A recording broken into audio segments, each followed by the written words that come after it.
The Sine Institute of Policy and Politics is American University's incubator for policy innovation.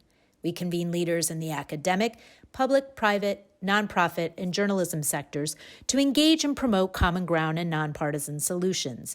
In an evolving world, we seize the opportunity to work on the nation's most pressing challenges through collaboration by experts and top scholars in their field with students in research and scholarship. As part of that goal, the Sine Institute leverages American University's location in our nation's capital, the nexus of government and a growing international business center. We connect diverse perspectives from around the country and around the world with our world-class academics and research, experienced practitioners, and the most politically active student body in the U.S. We stand apart through our focus on the role of business and the nonprofit community in public policy, the rise of the importance of economic regions in the United States, and international policy issues. Our focus is to make an immediate impact at the intersection of policy and politics that leads to real and lasting change. Thank you for joining us as we convene, communicate, and collaborate. Introducing Sine Institute Fellow 2022, Barbara Comstock. Good afternoon. It's wonderful to be with you again for a look at women in the arena. And today we have a wonderful guest who's actually an elected official herself to discuss about her many leadership roles. Today we are going to have as our special guest, Senator Jennifer McClellan. And I am going to read through her bio that's a bit long, but I think one of the things often that we as women might not do is we don't brag enough about ourselves, which I know Jennifer doesn't. So I am going to brag for her because she has a very long and distinguished career, even though she's a young woman.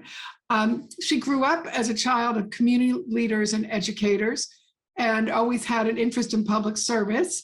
And she brought those values and passion and commitment to the Virginia State Legislature, where she was elected to represent the Richmond area, first in 2005, and then she served in the House of Delegates from 2006 to 2017, and then she served in the Senate since 2017. I can tell you she is somebody who has earned on a bipartisan basis a reputation as an effective, constituent service-oriented legislator, and even though we're obviously from opposite parties, but I will emphasize again, she was somebody when she stood up and spoke to a bill or had a bill, people really did listen to Senator and Delegate, when I was in the House, to Delegate and Senator Jennifer McClellan. She's been a force for progressive change in Virginia, leading the passage of landmark laws to invest in education, grow small business, expand healthcare access, ban discrimination, safeguard workers' rights, civil rights, and voting rights, and reforming the criminal justice system. And just to go through a few of the bills that she's worked on, her legislative accomplishments include passage of the Virginia Clean Economy Act, the Solar Freedom Act, the Voting Rights Act of Virginia, the Pregnant Worker Fairness Act, and I will note she was the first pregnant woman to be, in the House of Delegates. So she was pregnant while I was there. So that was an exciting time for us to see her grow and become a mom. And so let's say the Pregnant Worker Fairness Act, the Domestic Worker Bill of Rights, the Reproductive Health Protection Act, ratification of the Equal Rights Amendment, and legislation to create a state-based health exchange under the Affordable Care Act.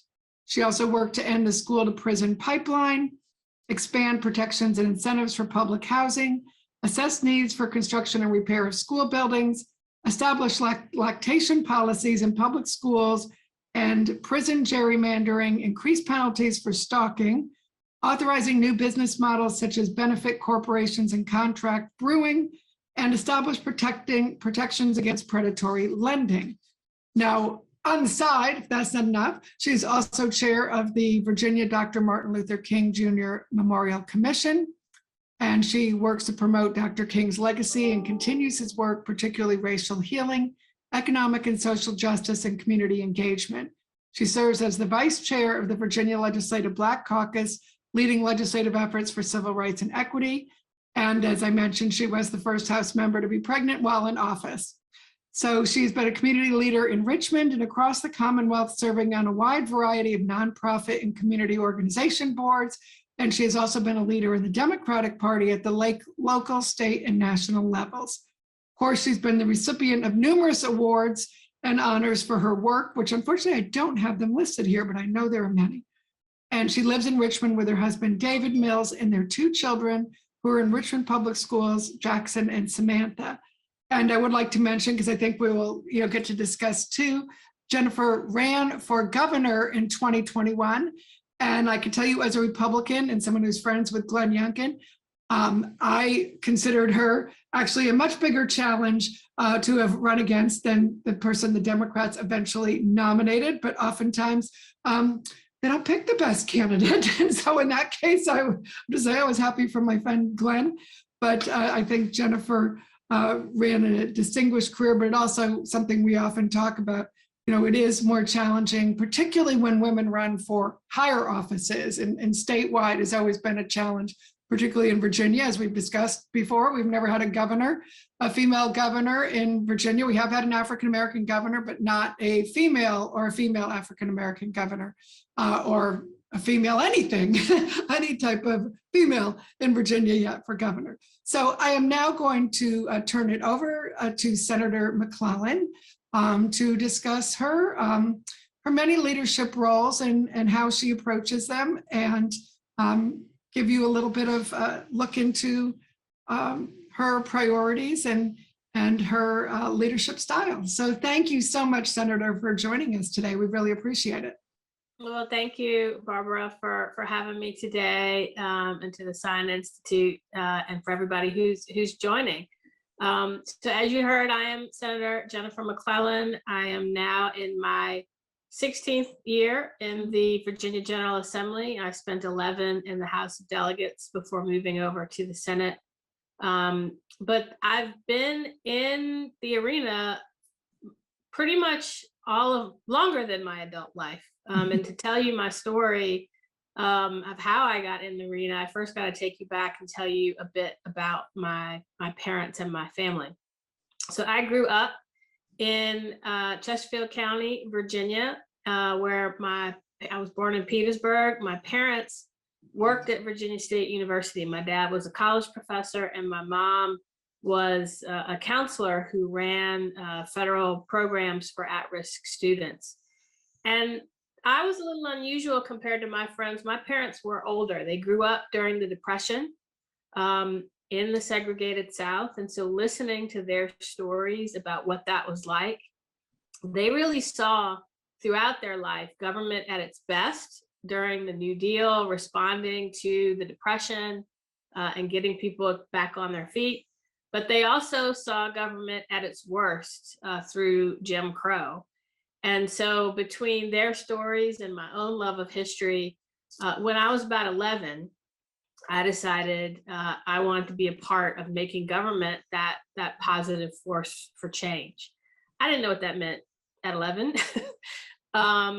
Not surprisingly, just with my family's background and who I was paying attention to at the time, I knew I was a Democrat, but other than that, I didn't really know much about what it meant to be a part of government. So I learned. I was that kid in high school who watched presidential debates, and my family wasn't particularly involved in politics other than voting, but they were very civically oriented. And I'll just say as an aside for people who say signs don't vote, in my neighborhood, if my parents didn't put a yard sign in their yard, someone would knock on the door from the neighborhood and say, "So who are we voting for this year?" That's how engaged they were with the community. When I went to college, I joined the Young Democrats to begin volunteering on campaigns because I wanted to be sure I was electing people to office who would make the change I wanted to see. And then I dug in and learned about different levels of government. I got internships at the local, state, and federal level to figure out what level of government I liked better. But at the time, I thought my role would be more behind the scenes. I knew I wanted to be a lawyer. And when I went to law school, my dream job was actually to be a lawyer to a congressional committee, ideally the Senate Judiciary Committee. So yes, I did watch the confirmation hearings last week. But life is what happens when you're busy making other plans. When I was in law school, Republicans took over Congress, and at the time I didn't want to work for them. So I decided I'm going to go into private practice, but I'm going to continue to work to get other people elected. And maybe one day, after I establish myself as a lawyer, after I get married, after I have kids, then maybe one day I'll run for office. But I continue to stay active through the political side, everything from becoming president of the state Young Democrats, working with my local Democratic committee. I volunteered on, and still do, I volunteered on every campaign at every level in Virginia since my freshman year in college. To tell you how old I am, that was in 1990. Including, I was a full-time volunteer on Mary Sue Terry's race for governor, which I'll come back to in a minute. But as I said, I was well on my way to just becoming a lawyer and following the path I thought I had laid out for myself when my delegate, Viola Baskerville, decided to run for lieutenant governor. And she would have been the first African-American and woman lieutenant governor in Virginia. This was in 1997. And the more friends started to reach out to me and say, you should think about running for her seat. And the more I thought about it, I decided I want to be the one casting votes and passing laws and making the change I want to see rather than just electing other people. And so I went ahead and ran. I ran in a contested primary against, I was 32-year-old Black woman running for the most Democratic district in the state, in the House.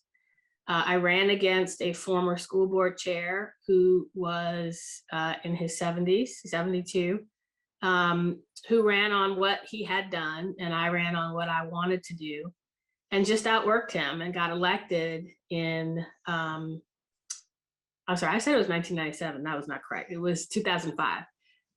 So the year that Tim Kaine got elected governor, Viola did not make it, but I did get elected to the House. So I walk into the House, and as I said, 32-year-old You Black just woman. had the two-way primary. It was just a two-way primary, right? That did not have a general election. And so I walk into the House, and I'm a 32-year-old Black woman from the most Democratic district in the state, in a body that was predominantly white Republican men over 50. So I very quickly figured out that everybody's political beliefs, their policy beliefs, how they vote on bills, are really rooted in what they know and their life experiences and their perspective. And I had a very different life experience and perspective. So the first thing I needed to do was reach across the aisle, reach across generations, reach across gender and race, and figure out what makes you all tick. Why do you believe what you believe? What is your life experience that causes you to believe that? And I got to tell you mine. And when I did that, I was able to, my entire time, I spent 14 years in the minority party between the House and the Senate. And yet I was able to get over 300 bills passed because I took that time to figure out where can we find common ground. There's some issues we were never going to agree on. And I just, fought for what I believed until I was able to get it done, which frankly took a shift in the majority. But on a lot of what we work on at the General Assembly, it's not partisan, it's regional or it's generational.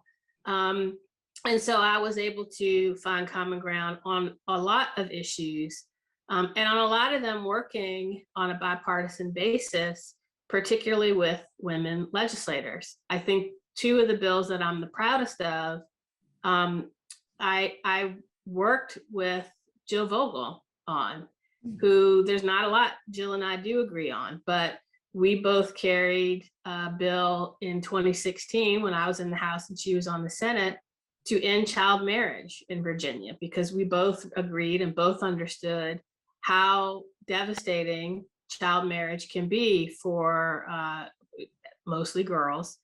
And she and I just worked together on another bill this session, ending what we call the cell phone loophole to our flashing laws. If you flash somebody in person, it's a felony. But if you flash them digitally, wasn't a crime at all. So I enjoyed and had some success in the House and the Senate, but eventually decided in probably late 2019 to run for governor this past go around. Again, something that was always in the back of my mind as something I might want to do. But between the scandals of 2019, between the rise in racial tension, the murder of George Floyd, COVID, and everything kind of hitting at once, as I sat in my house on lockdown, I started to realize I'm fighting the same fights my parents, my grandparents, my great-grandparents fought. And I couldn't leave those fights to my kids. And I was actually sitting in this room. I'm in my daughter's room because it's the quietest room in the house. So it's the best for Zooming. And I realized that I could make a bigger difference. I could impact more people. And that I brought a perspective that at this unique point in time was needed. And I couldn't help but think back to when my parents were younger, how they navigated through government crises. And I kind of felt a calling that it was my turn to step up. So I threw my hat in the ring to run for governor, expected it to be a race between two Black women named Jennifer, born in Petersburg. I did not expect that a former governor would be running. But again, life is what happens when you're making other plans. So I knew it would be an uphill battle in general. If I was running against any man, I've seen enough research and just anecdotally seen that there's a real imagination gap, that women running for statewide office in general, but for governor in particular, that there are a lot of people that just don't see a woman, let alone a woman of color, in that role. And there are very few women role models to prove that we can be in that role. And there are I'm going to jump. Did you have people say, well, gee, why don't you do lieutenant governor? Why don't you do number two? Because it's always the girls who are like, you be the number two, you be the vice, you be the second. A lot of people, yes. And even some people I didn't expect to suggest that to me. Once Terry announced his intentions, he said, you can work a deal, he can support you in 4 years. And I said no for 3 reasons. One, I've been around long enough to know nothing is guaranteed, and there's no amount of deal that the people will necessarily buy into. I love the Senate, and frankly felt the only job I was willing to leave the Senate for was governor, because as lieutenant governor, you're just presiding over the Senate. You're not passing laws yourself. You might get to break a tie. And I thought it would send the wrong message, that as a qualified, accomplished Black woman, for me to step back and run for a different office just because a former governor got into the race, I thought would send the wrong message. And frankly, I felt that I still had a voice and a perspective that needed to be heard in the governor's race. So I said no to everybody who asked me to step back and run for lieutenant governor. And I don't regret that, frankly. I do not regret that. I don't regret the race that I ran. I mean, obviously, I wish I had won. I appreciate, I have heard some other Republicans say that I was the one that they were worried about, but it wasn't meant to be this time. So I went back to the Senate, where definitely still feel the calling there. And I will turn 50 this year. I still have a lot of service left in me, and it's only a one-term governor. So I think there will be some opportunities in the future, but all along the way. So I did it backwards. I ran for office, and then I got married about 2 years after my election. And fortunately for me, I met someone who was also in politics. My husband, we actually met in the 2005 campaign. He was a fundraiser for Tim Kaine's governor's race. And so I met someone who understood what he was getting into, and then became the first woman pregnant in the House. Jill Vogel beat me on the Senate side, but gave birth to my son Jackson in 2010. And what was interesting, so the year I was elected, Chris Peace, who represented the most Republican district in the state, and he and I became actually really good friends. His wife was pregnant at the same time and due about 2 months after I was. And a lot of people kept coming up to me and saying, "Oh, I guess you're going to retire. I guess you're not running for re-election." I was like, "Well, why would you say that?" It's like, "Oh, well, you're about to become a mother." And I'm like, "Well, Chris is about to become a father. Did you ask him if he was going to retire?" And they didn't. It was just assumed that, yeah, it was assumed that Chris could multitask, but I couldn't, which is frankly ridiculous, because the one thing that I have learned throughout my 50 years is if you want something done, you give it to a mom, because we know how to balance and we know how to multitask.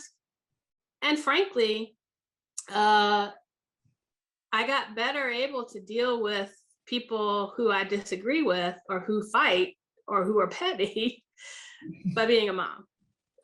It just gave me a very different type of patience and approach to tantrums, shall we say. Nothing wrong with those dads jumping in and doing a lot. So I always tell you, for all of our kids, young people who are watching, one of the things in Sheryl Sandberg has her, TED talk that she has on Lean In. And one of her 3 things she says to do besides, sit at the table, lean in, do it, is make your partner a partner. And people would ask me often, like, "Well, how much of the housework or the kids does your husband do?" And I'd say, like, 60 or 70. And what's the split? And I'd say 60 or 70. And they'd be like, "Oh, wow, is he doing 30 or 40? I said, "No, he's doing the 60 or 70. That's exactly. Yeah, So, no, I can't tell you the number of times I chuckle when sometimes I'm out somewhere and they'll ask me, it's like, "Oh, is Dave babysitting?" And I'm like, "No, he's parenting." I know Jill got asked that. Jill Vogel got asked that too when she first ran, because she was a mother already, but then had another child when she, more when she was in office. But she got asked, like, "How are you going to do that?" And as if she didn't have to juggle that, whether she was working or somewhere else. So yeah. Exactly. So so that's my journey from a little girl in Chesterfield County, learning about history and becoming fascinated with government and politics, to a state senator who's done all of the things that you mentioned, and who knows what's next. So would love to take your questions and talk about any part of that journey that resonated with you all. Great. Yeah, no, and I'll invite people to ask questions on any of the topic. Try and watch them here. I know I had one question, because as you mentioned, like you, my dream job was to be a staffer on a committee. And I did. And those years, actually, when the Republicans were in charge, that's when I was chief counsel on a committee and did that and did investigations and things. So it was kind of that was, I had never thought about running for office myself. So again, like you said, things just come up and you end up doing it. But one of the hearings, probably that hopefully a lot of students saw some of the hearings last week, of historic nomination of the first African-American woman on the Supreme Court, Ketanji Brown Jackson. And I loved her story, you know, hearing about her parents were educators like yours. And actually my mom was an educator too. So, you know, just tell us a little bit about your feelings seeing that as a lawyer, as somebody who always was interested in that yourself, what that historic first, and certainly looks like she will be confirmed now, what that meant to you and what you think it means to other little girls out there. Not that we're little anymore, but yeah, I'm extraordinarily proud and frankly a little frustrated. You know, when she was first announced and I heard her tell her story, as she, you know, in her opening statement was telling her story, I saw myself reflected in her. And I got a little emotional about it. And it was the same feeling I had with the vice president, that when I was growing up, I had no role models who looked like me in those offices. And now that my daughter and my son get to see that, you know, representation matters, and knowing the perspective that she would bring to a court that has never had that perspective. But I also was frustrated, and, you know, a lot of it, I'm frustrated in general at how partisan that process has become, and there are lots of reasons for that, and I understand that. But some of the questions that she got, and some of how she had to carry herself compared to how some other nominees carried themselves, I saw myself in that a lot too. And I remember as she sat listening to certain members, and the face that she kind of made, that stoic face, where probably in her mind she was thinking like, are you kidding me? I've had to make that face sometimes. Yeah. And at one point when she got some convoluted question from Lindsey Graham about, you know, something that had absolutely nothing to do with her, and there was a sigh, I was like, I recognize that sigh. But there's a double standard, frankly. You know, women in general and women of color in particular are fighting against a stereotype of being emotional and angry, even when we deserve to be emotional and angry, but we're held to a higher standard. So I was a little frustrated by that.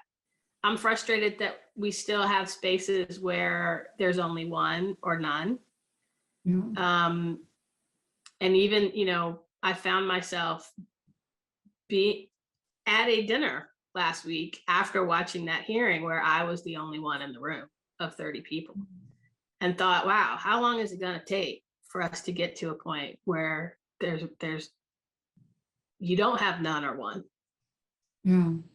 Well, and it'll be interesting. Now there will be two moms of young children on there. So for those who are looking and saying, because I know when I was we talked about Supreme Court nominations in our last class, but when I was in law school, Sandra Day O'Connor ended up saying our graduation speech. And years later, when I met her, I got to tell her how exciting that was for me. I was there with because I had two children in law school, so I'm sitting there with them. And actually, she talked about having her three kids because basically she couldn't get a job out of law school. All she was offered was a secretary job, even though she was number 3 in her class, and person who ended up Chief Justice Rehnquist was number 1 in her class. So what a disparity 40 years ago that made. So hopefully now, as young girls see, I did support Amy Coney Barrett being on the court, and I somehow picture that these two moms of young girls are going to be able to kind of say to all young girls out there, you can do this, you can juggle this, because she got a little bit like, oh, how can you have those kids and then be on the court? Well, she's been juggling things all her career. as had her husband. I said, well, what about her husband? He might be helping with these kids a little bit too. So it is silly that even nowadays, fortunately, she didn't get any of those silly questions, Judge Jackson. I know she did get some silly ones, but I do think I was knowing Judge Ludig and Judge Griffith, who actually introduced her, a Republican and a friend, was happy to see that note of bipartisanship. And that's something I know, having worked on Supreme Court hearings too, when I worked on Justice Roberts and Justice Alito, and one of the things people said to, as they were going through that, they said, when you get through, it's a nice family. Everybody does get along. And that famous friendship with Justice Scalia and Justice Ruth Bader Ginsburg was real. I mean, Justice Scalia is a neighbor of mine, and that was a real friendship. So I hope these moms will be real friends too. And maybe that'll be a similar type of a role model for people out there, that even if you really disagree on issues, we can come together and put aside our differences after hours, which used to be the norm in the legislature too, but maybe it's a little easier when you have lifetime appointments to do that. But we do have some questions from the audience, so I'm going to, from our listeners, people who are watching. So I'm going to, from Tyler, has asked, what's it like balancing being a candidate for office, as you were it for governor, while also being, a legislator? You had to get your Senate duties done while you were also running for office. What's that like, and how did you juggle that? It was really hard because I was doing it in the middle of a crisis. And I think at my core, I'm an empath. And my plan got all messed up. So in 2020, I was originally, we were in session. It was the first session I'd ever been in the majority. I got 36 bills passed, including some of the big ones that you mentioned at the beginning. And so my plan was, we were supposed to adjourn on March 8th or around then. I was going to do a 30-day sort of statewide tour touting all of the things that happened during session, and then announce for governor right after veto session. We ended up adjourning on March 12th. And literally 5 minutes after we adjourned, the governor declared state of emergency. And my office immediately went into crisis mode. And, we can't fundraise during session. So I already, and one of my opponents resigned from the House of Delegates to be able to raise money. And of course, Terry McAuliffe had a higher, had a head start anyway. So there was a lot of pressure to immediately start fundraising. I couldn't travel, but immediately start fundraising. And I said, wait a minute, I've got constituents who need me. And I spent, sort of my office staff and I sort of trying to wrap our arms around, what's happening, what is our response, how do we help our constituents? I've got 2 kids on lockdown at home. It was tough. And then I got to a point where I was like, all right, we figured this out. I'm going to announce in June. Well, then the murder of George Floyd happened. And sort of, both the personal aspect of that, but also the policy aspect, because we were going to come into a special session to handle both COVID response and criminal justice reform. So it was very difficult to balance. Even with, I have an extraordinary staff, but I really felt like I was being pulled in 4 different directions, because it was sort of the personal, and people don't talk about this a lot, but I think we've got to take the time to feel what we feel as human beings in the middle of a crisis. So there was sort of the personal reflection and dealing with what was happening. I've got to be a mom to kids that are on lockdown. I've got to be a public servant to my Senate constituents who need me. And I've got to be a candidate who's already behind in fundraising. So I leave it to history to figure out if I did the right balance, but it was extraordinarily difficult. Now, most people aren't going to face a pandemic and a racial injustice and an economic crisis all at the same time, but it was not easy. Now, and so much from the pandemic, you're now dealing with as a legislator. So what do you think and I think for women in particular, because I know this session you did you did some issues with other women legislators on a bipartisan basis. What can our women leaders bring to this whole discussion about what is our life going to be like post-pandemic, and how is this next generation that's coming out of school and everything, how are they going to be working and balancing, and what are some of the policies that we can make better that kind of have a bipartisan opportunity to improve the lives of our children, our working lives, make sure that we have a more diverse representative government.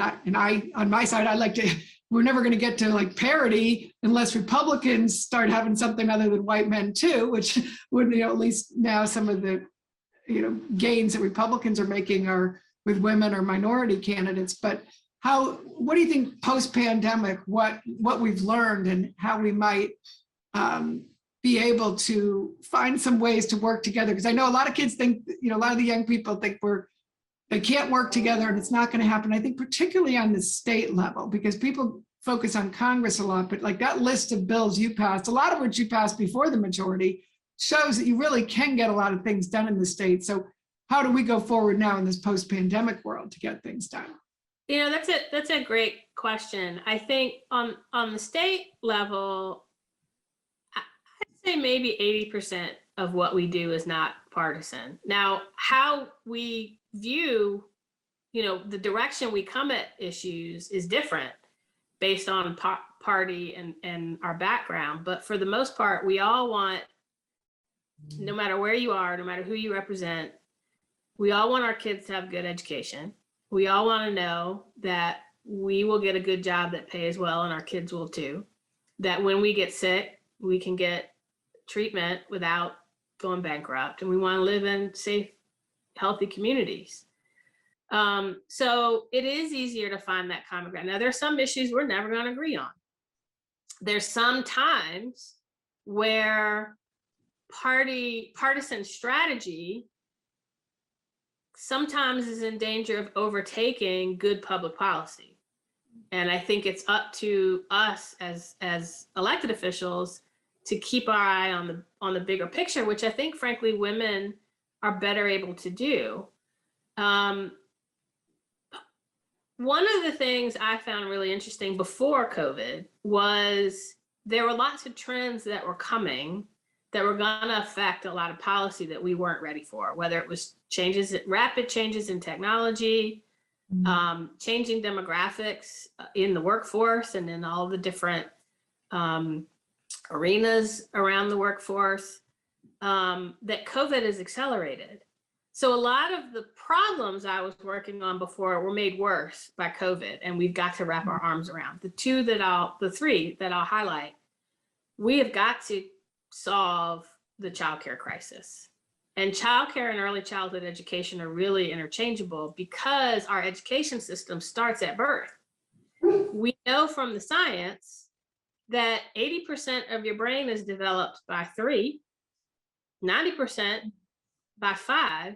And so before you ever show up in kindergarten, the achievement gap is already there. But when I think 60% of our workforce are parents, they can't work if they have nowhere for their children to go. So I intentionally, the very first policy announced for my governor's race was a universal childcare policy. And there are a lot of people who are very excited about it, and it's starting to gain traction, but we're not there yet. But we've got to get there. The second area is just education as a whole. It was already very evident to me as someone with kids in public school, but also, I have a niece and nephew who are Gen Z and are starting to enter the workforce. But I already had questions. Are we are we giving our students the tools and the knowledge they need for the evolving workforce? And in some ways we weren't. COVID's made that harder because now we have learning loss on top of that. Now we have the mental health challenges of a year of lockdown on top of that, that we've got to get a grip on. And then finally, I would say broadband. The pandemic showed that the digital divide plays into the educational inequity and disparities in healthcare and disparities in economic opportunity. So I think those are the three areas where we already had problems that COVID made worse, that if we don't start rethinking the future of the workforce and childcare and education and technology, we're never going back to normal on those things, and probably we shouldn't. We just need to recognize where we're going to go going forward. And I should know this, but are we going to have in Virginia some sort of like summer programs that are sort of like catch-up programs for kids who've gotten behind, that they can be in summer school and or after school programs that will be catching up for the differences? Because for the kids who are out, and particularly for the most disadvantaged kids, it just seems like, they're going to have lost so much, and we've got to put them on some type of path. And I know I've heard that concerns from, both parties. So is that something that'll be happening in a more aggressive way? It's something it's something that's already been happening. And I schools never closed. I have this debate with Chap Peterson all the time. Schools were still open; they were just virtual. But the kids just all were affected differently, and some kids thrived in a virtual environment. Many did not. And I think when this school year started, the 21-22 school year, pretty much every school was back in person. And there was a huge effort to say, we need to assess kids, not to see, where are you on this grading scale, but we need to figure out where you are. Take my daughter, for example. My daughter was in pre-K, a 4-year-old in pre-K, just learning how to read when the lockdown happened. Now she's a first grader. She did all of kindergarten virtual. And all of the kids in her class were at different levels when they came back. So it's more, we need to assess each kid to figure out, where are you? And how do we meet you where you are to get you where you should be as a first grader? And that's been going on all year through, a lot of it because of ARPA money, American Rescue Plan money, that went directly to local governments, directly to states to help put funding in targeted programs for that. But the other area we are struggling with, and I've been pushing on in this year's budget cycle, is meeting the mental health needs of our students. Mm-hmm. And everyone focuses on sort of the mental health results of lockdown and isolation, but people haven't talked about the ongoing stress of sort of the unrest after the George Floyd murder, and just parents who had tenuous economic circumstances. Kids felt that. And we cannot begin to address learning loss if we're not also addressing sort of the mental health needs of our kids that very few people are talking about or really doing anything about. And so, I'm pushing for that. I had a budget amendment this year to put $10 million a year towards school-based mental health services, because right now only 10% of our state budget for mental health services is for children. So those are just a few of the areas where we have got to step up and do better. Great. And you had mentioned sort of the workforce development issues, and that's been an issue where there's been a lot of bipartisan effort too. So how do you think, using technology and workforce development, because there's a lot of both federal and state money for that, how can we make sure that this generation, of students coming out of college, coming out of high school, can maximize the use of what are both in the private sector and public sector, because so many, in Virginia, I work in the tech world now, and the tech companies now, I think it's Amazon, is it Amazon? Will pay for college. They'll pay for your college. You go to work for Amazon, you're going to get benefits. You're going to get at least $15 an hour. They're going to pay for college. Other schools pay for, graduate degrees. I think Google also pays for school. Walmart has an academy, but then there's a lot of federal money too going to that workforce development. So how can we maximize that public-private partnership to make sure that this generation, because we have to be lifelong learners now. There's no way you can, and that's well, I know when I talk to kids, I always tell them, like, how long do you think you'll be going to school? And they'll say, well, I think I want to go to law school or I'm going to go to graduate school. It's like, no, you're going to go to school your whole life. So get used to learning and knowing new things, because you can't, none of, my parents, my mom was a teacher. She now does online things for, as a docent, that she never taught online before, but she had to learn how to do that in order to be able to keep her, to do her docent work. So how do we make sure that this next generation kind of is excited about that life? I'm excited about lifelong learning. I like that, I'm never done with school. Maybe I don't have to get tested on things, but we can still keep learning new skills. And I think since that's something the state level really focuses on, what kind of things are you seeing there that give you hope for these kids? Well, I think a couple of things. We have to remember that technology changes so rapidly that even if, to your point, even if you come out of high school right now with all the skills that you need to get a job, 5-10 years from now, things, some of the things you trained on could be obsolete. And or the job. So what we really have to focus on is not simply curriculum, but teaching adaptability, teaching critical thinking skills, which has come under fire lately. But part of it is we are training the next generation of citizens and workers who will come out and constantly see change in their life. And so they've got to have adaptability skills so that they can change as technology changes or as the world around them changes. And I think that's a little bit scary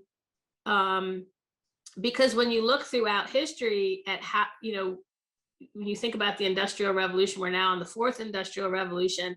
The time in between these revolutions was very, very long. It was several generations.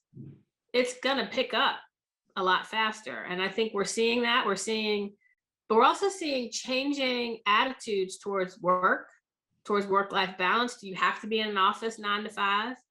I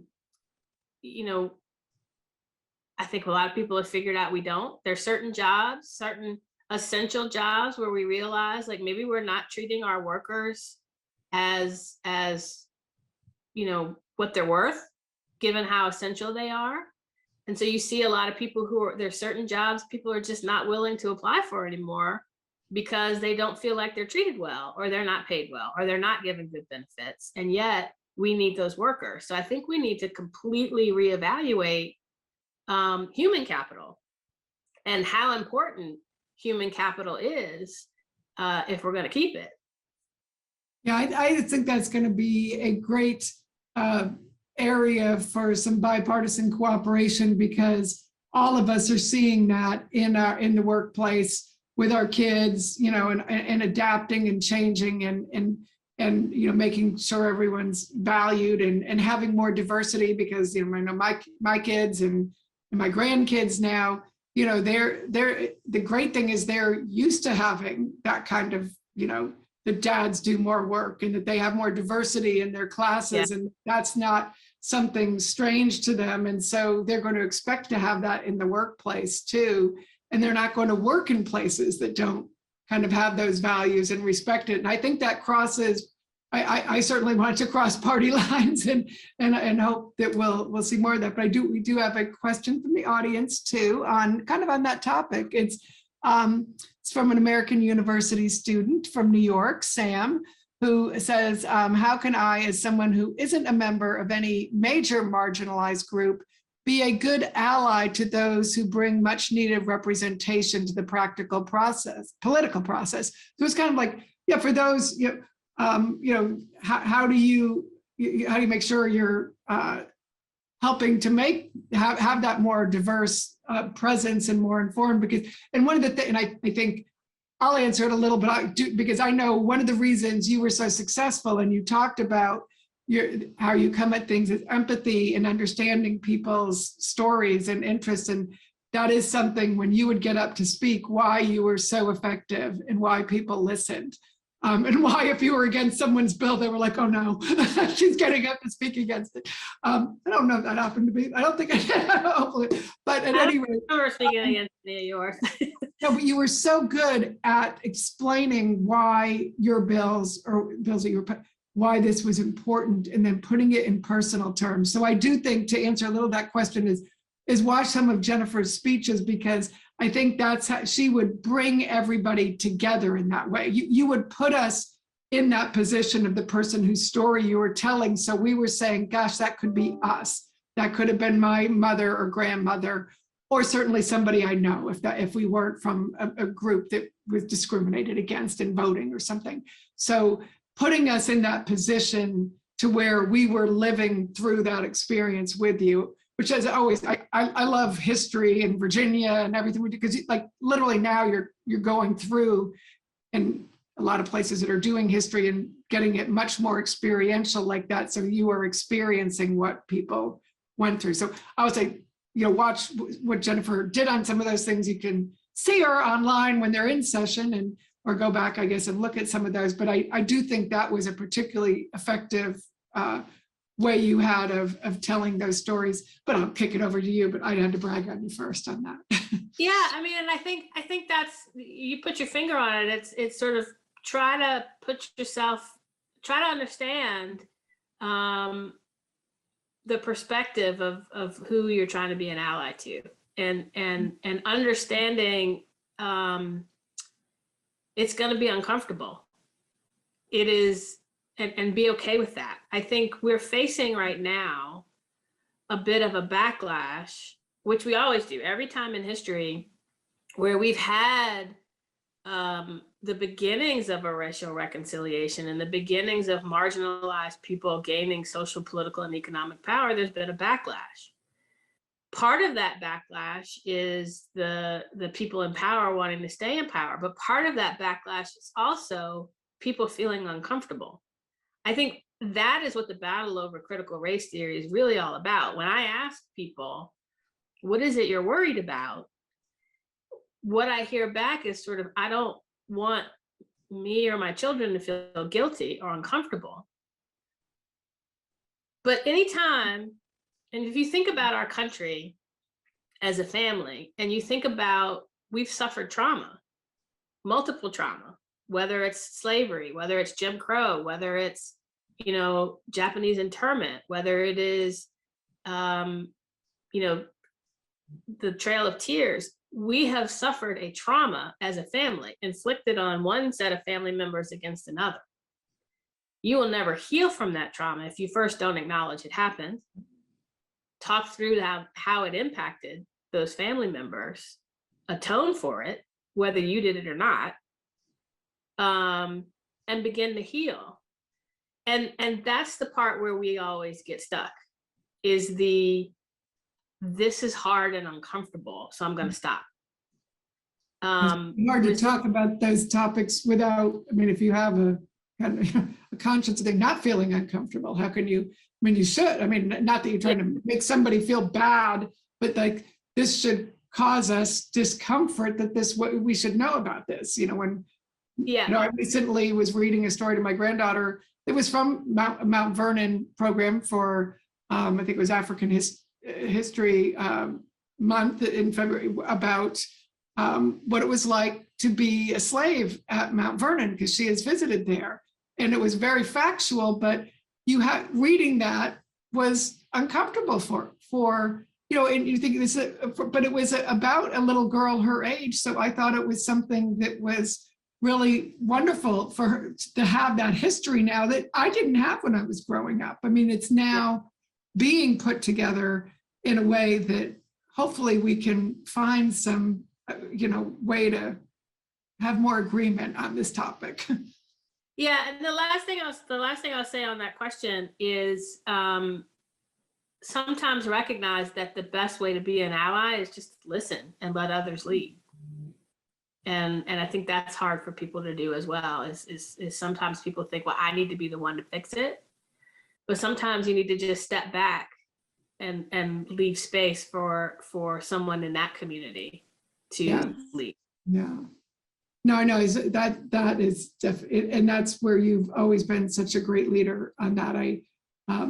On voting issues, and when you would speak to that in very personal terms, I think it was very constructive for the process, no matter where people came down on it.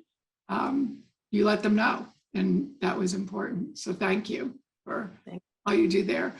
In some, because we're coming up on the hour here, but in some, for young people, going into politics or into the arena, particularly for young women, what particular things do you think they, maybe they don't have to experience some of the bad parts maybe that you or I did? And what are some of the things to maybe don't sweat it so much, some things like you said, different opportunities come your way. And one of the things Sheila Johnson, who I'm a big fan of, and great African-American businesswoman, leader in philanthropy in so many areas, shows that when a door opens, walk through it. So I always thought that was great advice for anybody everywhere. But any parting ideas or thoughts that you kind of things that you maybe were traumatized about as a younger person who now you realize that was nothing. Yeah, I think the best advice actually comes from Shakespeare, and that is to thine own self be true. I think the first step is for you to have an honest conversation with yourself about yourself, what your passions are, what you want to accomplish and why, what your strengths are, what your weaknesses are.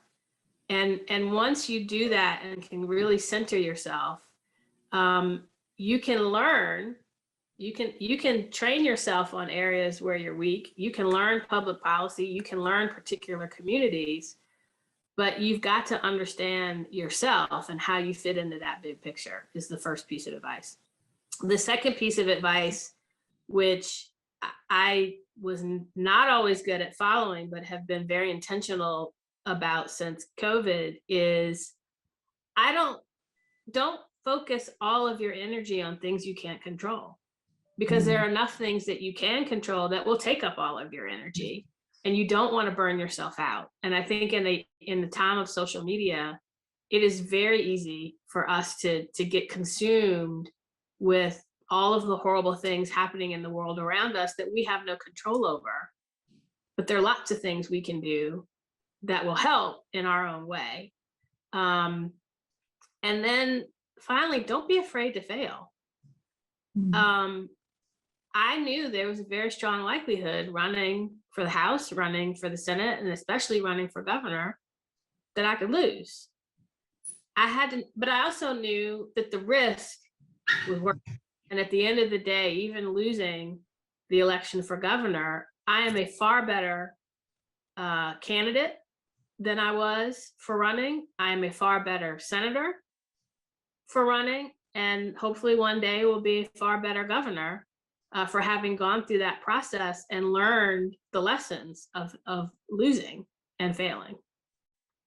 Yeah, that is such a great lesson. We hear that from a lot of our women leaders, and that's something that I know when I was younger that was very hard. That risk taking that often women are afraid to take those risks, whereas guys, it's like, oh yeah, they don't think anything of.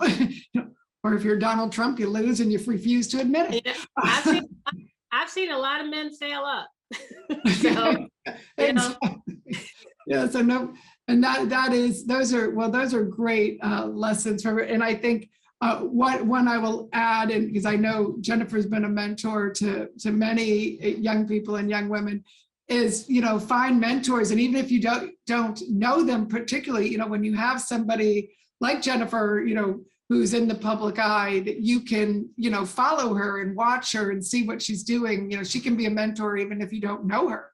And that's, and there are a lot of women out there who, now in the days of podcasts and all of the ways that social media, one of the very good things I think about social media is we can see these, a lot of these women leaders and kind of raise them up as leaders to your own children or to your friends and help you get out there, because so oftentimes women are afraid, that risk taking, like you said, with the governor. And I'm confident that was a great experience for you and has made you a better legislator.